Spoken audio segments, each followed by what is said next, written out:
Knjižnica je zame srce mesta.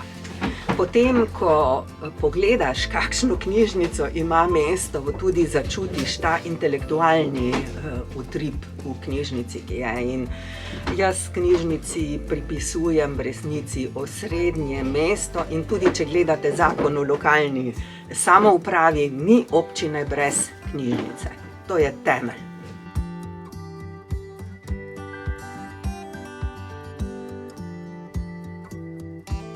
To je res simbolna pomoč in zato sem se odzvala, ker vem, da je s tem odprta pot k tistemu, za kar sem si prizadevala, lahko rečem 20 let.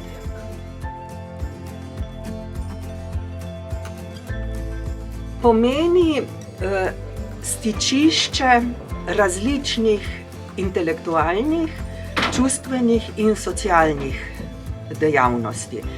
Zdi se mi, da je znanje izredno pomembno v življenju in knjižnica ga daje. In ne predstavljam si, da bi elektronska knjiga in drugi mediji lahko nadomestili tiskano knjigo.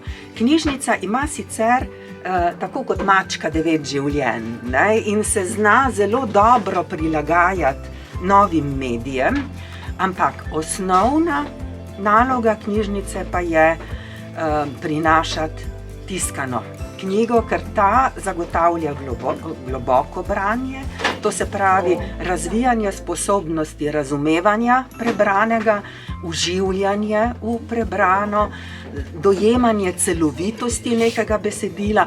To seveda v glavnem velja za leposlovje, ampak ta bralna izkušnja se da prenesti tudi na strokovno literaturo in taka knjižnica, kot je Mariborska knjižnica, zadosti celemu spektru različnih nalog. Od teh, da nas osrečuje, nam zagotavlja užitke, vzbuja v nas radovednost in vse to, nas hkrati tudi polni znanjem, ne samo vedenjem, ampak znanjem. Branje je najboljši recept proti osamljenosti. In ko knjigo vzameš v roke, se odpravljaš na čudovito pustolovščino, bi rekla, ko se pri tebi odprejo najrazličnejša, kar pahljača različnih pričakovanj, in če so ta pričakovanja potešena, potem z veseljem priporočiš knjigo tudi drugim. In tako se plete tudi ta veriga med ljudmi.